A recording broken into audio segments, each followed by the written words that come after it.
Welcome to Group 3's Big Data presentation, where we chose to explore a Kaggle dataset about the wonderful world of LEGO building toys.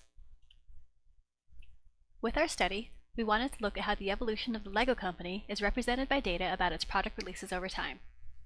Our primary analysis tool was Splunk, where we looked for gendered words and phrases, as well as themes built to appeal specifically to girls. We also took a closer look at LEGO characters, or minifigures. While we weren't surprised to see the upward trend of LEGO sets produced per year, it was interesting to see that our searches for both male and female term tags followed the same sort of pattern. This chart tracks the number of sets created for LEGO themes that were aimed at girls. The short-lived production of many of these themes shows LEGO's historical inability to really capture female interest in explicitly gendered sets. Our current decade shows increased production of sets in the LEGO Friends line, which has turned out to be LEGO's most popular female offering to date.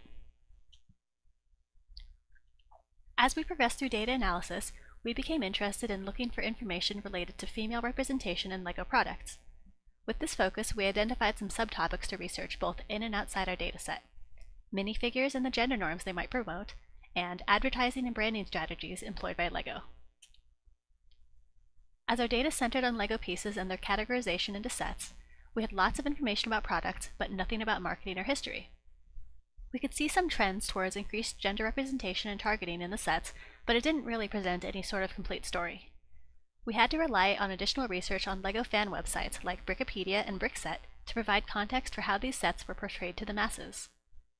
LEGO has been attempting to break into the female market for years, but it wasn't until the Friends line that their attempts truly paid off. We wound up surprised by the data, as we thought that earlier LEGO sets would lean towards boys, but girls were represented early and often, though always trailing behind their male counterpart sets. Here's some examples of LEGO sets geared towards girls from past to present.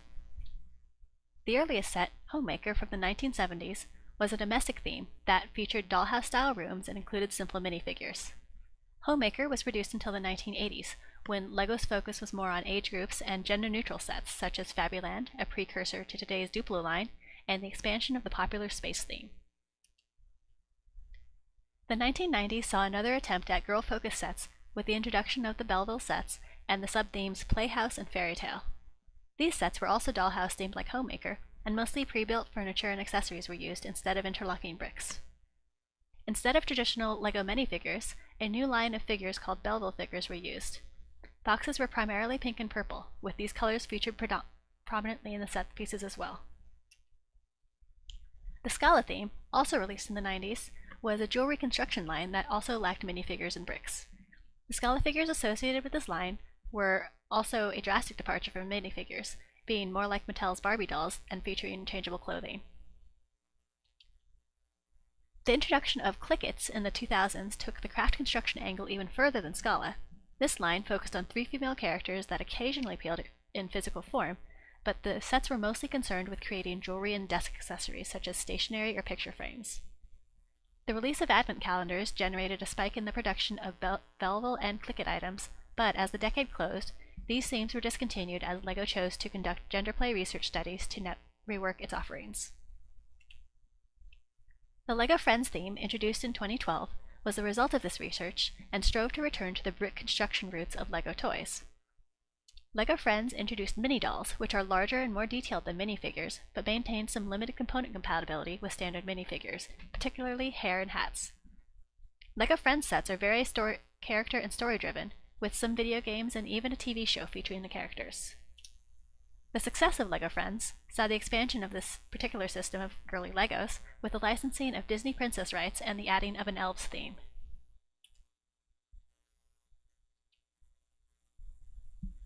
Our Kaggle dataset was pulled from a website called Rebrickable, which catalogs LEGO sets and individual piece compatibility between sets.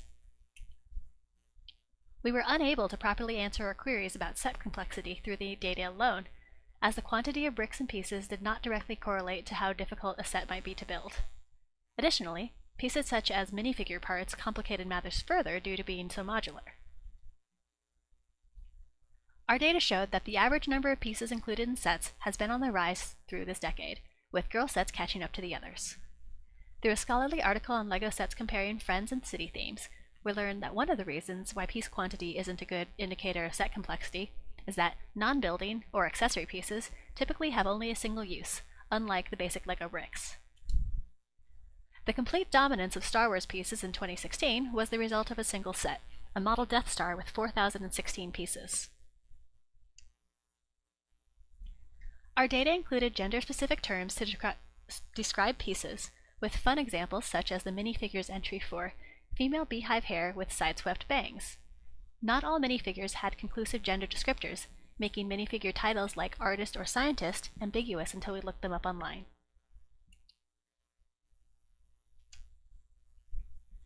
We had plenty of data for Splunk to process as we combed through more than 580,000 events to glean our LEGO information. It's a great tool for zeroing in on numbers or specific lines of text, but our numbers didn't mean much without historical or social context, which we found through additional research. Additionally, we were constantly being reminded that small differences in search strings can yield wildly different conclusions.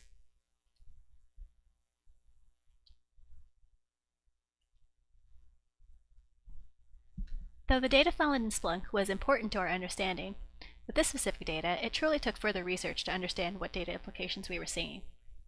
As an example, the beginning of the production spike in the mid-2000s that included the development of LEGO Friends turned out to be concurrent with the change in the CEO of LEGO. At the end of the day, the point of LEGO and its products is for kids to build things and have fun, and our group had the opportunity to get some big data from some small humans about their perspectives on LEGO today.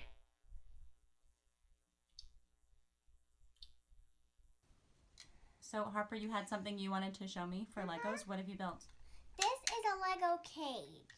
A cage? Yeah. This is a button that only makes it go, only makes the cage lock, and this other one doesn't do anything.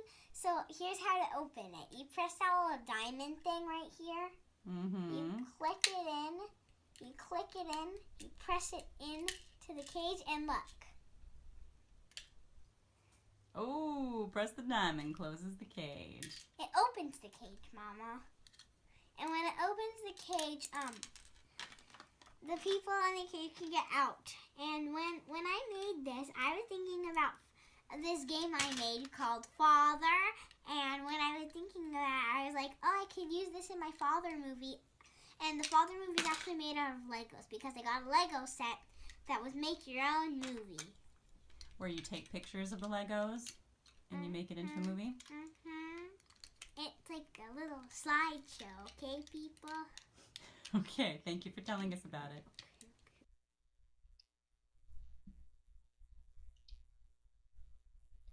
Overall, this project was a fascinating look at the production history of a ubiquitous toy and the company that creates it. We had several different impressions of LEGO at first and its intended target audience, as well as certain expectations about how much attention was paid to the female audience.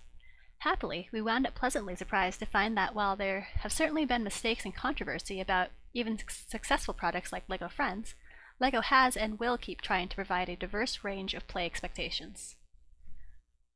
Big data was a fun angle for approaching a research subject, but it was important to remember that charts and graphs don't help very much without the aid of context for all the numbers. Additionally, on the subject of numbers, the Death Star is no longer the largest Star Wars LEGO set with this past fall's release of a new and improved Millennium Falcon, which is an enormous set made up of 7,541 pieces that retails for just under $800 and is the largest LEGO set ever produced, for now.